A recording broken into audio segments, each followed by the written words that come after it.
I thought the receivers pretty much how I thought they played the way I thought I saw them play. I thought there were some guys out there making some plays, some new guys.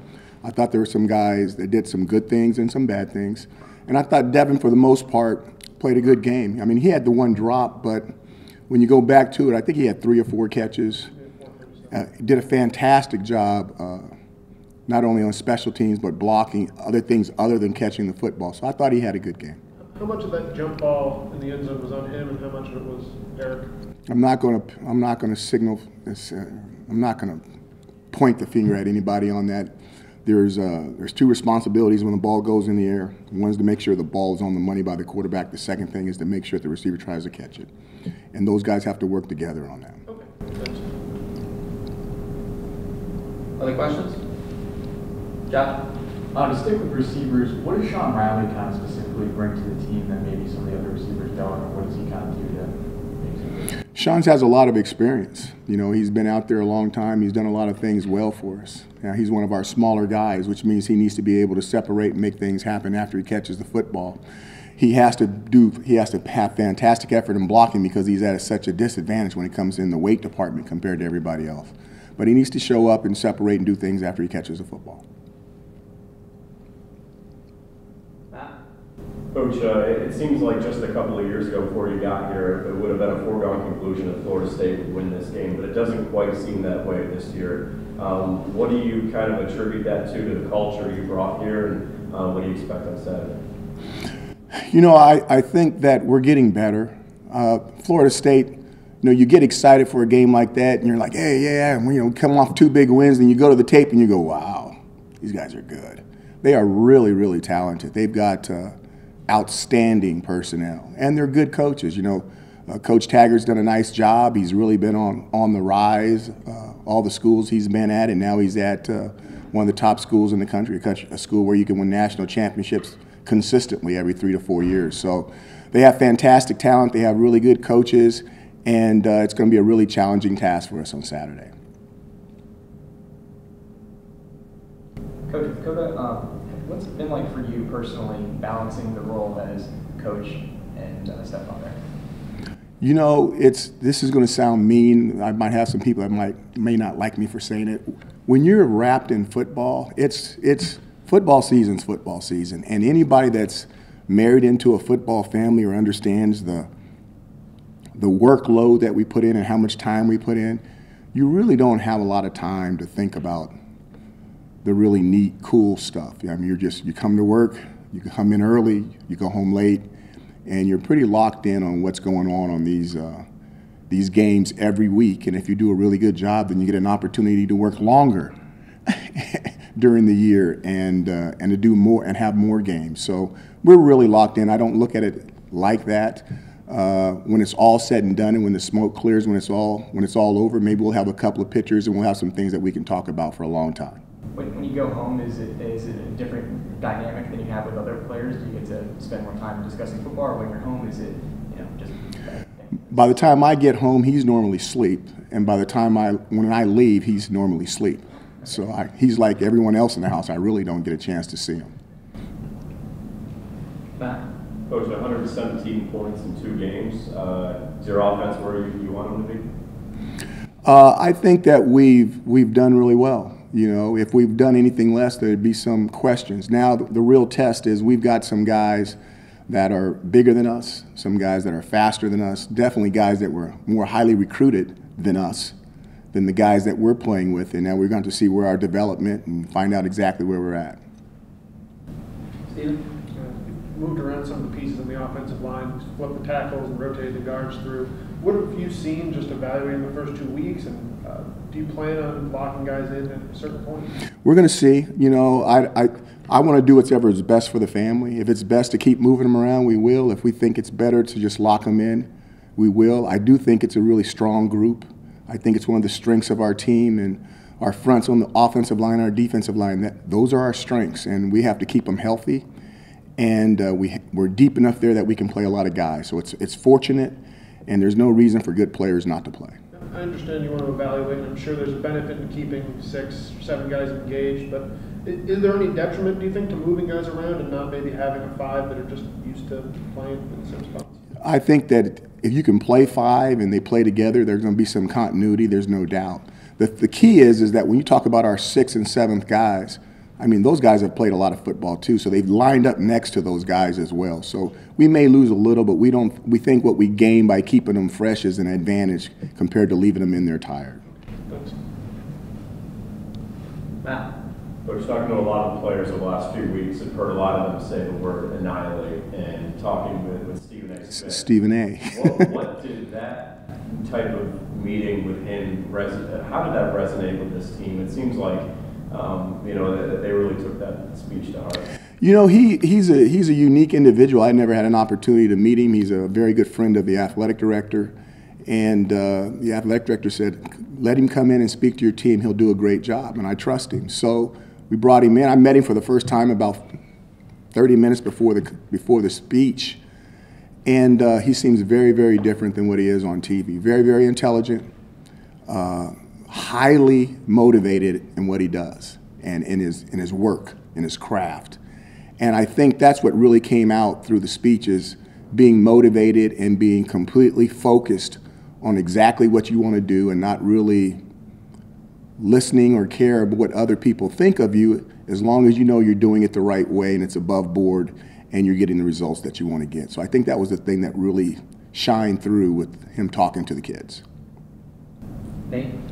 You've talked a lot this preseason and in the early part of the season about wanting to see how your guys will respond mentally and closing out and finishing some of the games that slipped away last year. And equally, you're looking forward to seeing how your guys will respond against a team with some serious athletes. Is this an opportunity too, I think, to show people that you have turned a corner and will maybe entice some people back into the building that maybe have fallen by the wayside over the last 10 years? I think that question's way too deep. Right now, we've got a game against a really good opponent that at the start of the season, people circled as probably that we don't have a very good chance in being successful. And we want to go out and compete and see how we can do. I mean, they're really good. They're really well coached. And, it's going to be a tough task. It's going to be a tough task. But we welcome the opportunity to see how we can do against them. But I guess, like the second half of the Western Michigan showed and responding in that fourth quarter, the fortitude that you said your guys showed. Is this week another box for them to check off as you look to evaluate how they've grown from last year? I think it's an opportunity for them to have a fight with somebody their size. And now we've got to see how we're going to do. This is a big guy that's coming to fight. He's a big guy in the school, and you're not as big as him, and we've got to see how we do. John? Dino, with Antoine Gordy back healthy, he was kind of talking to him about him. He felt like he settled in a little bit more in the second game than the first game. What have you just kind of seen from him? I agree with him. I had some conversations with him after the first game because privately, which I'm not going to talk about, I look at people in space. I look how they move through space, and the way people move through space tells you exactly what's going on in their head.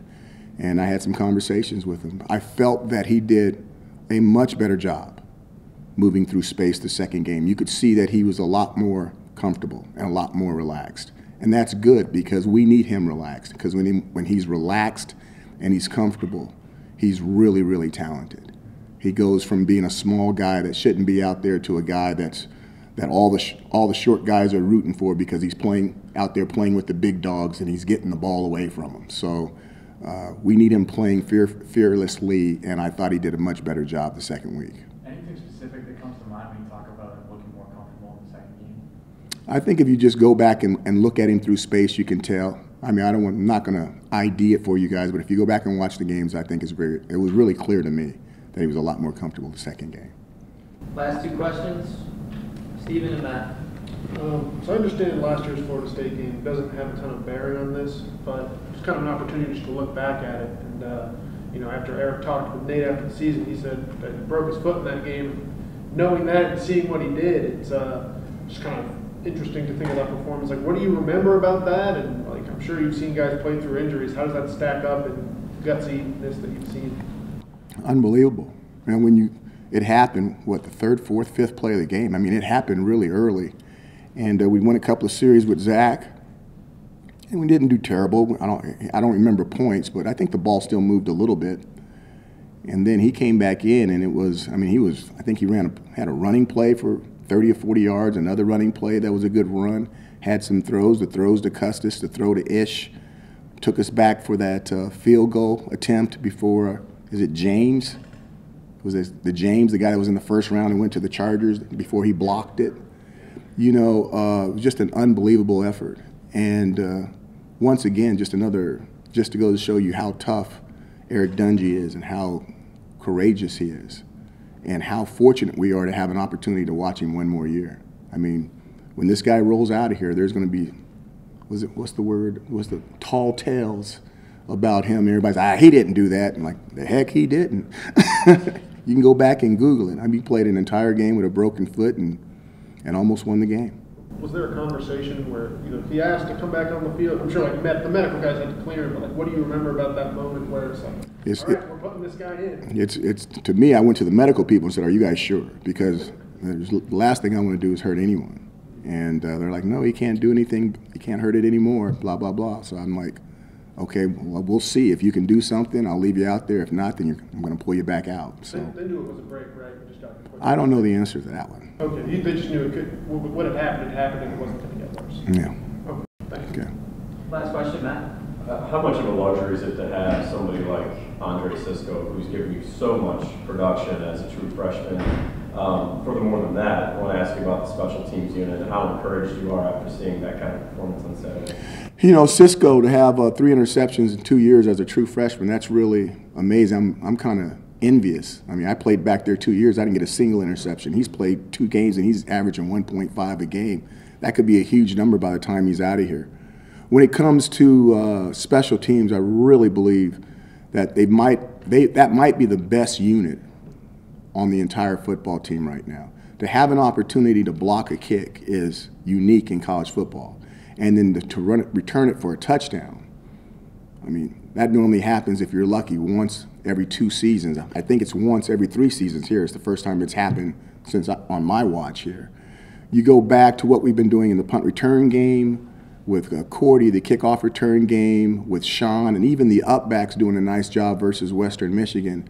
And then you can't leave out, I'm not even going to say his name because I don't want to jinx him. So the kicking game's been solid. They've been doing a fantastic job. Sterling's been punting the ball and putting the ball out of bounds, and it's really, really been on, what's Tiger Woods' thing? They've really been on top of their A game. I mean, it really, really has. And for a guy that's been an ex-special teams coordinator at a couple of places, we're really lucky. And Justin Lustig's doing a really nice job. And if we can say that when this season's over, we'll probably be smiling and we may be somewhere sunny. Thanks very much, Coach. Thanks, guys.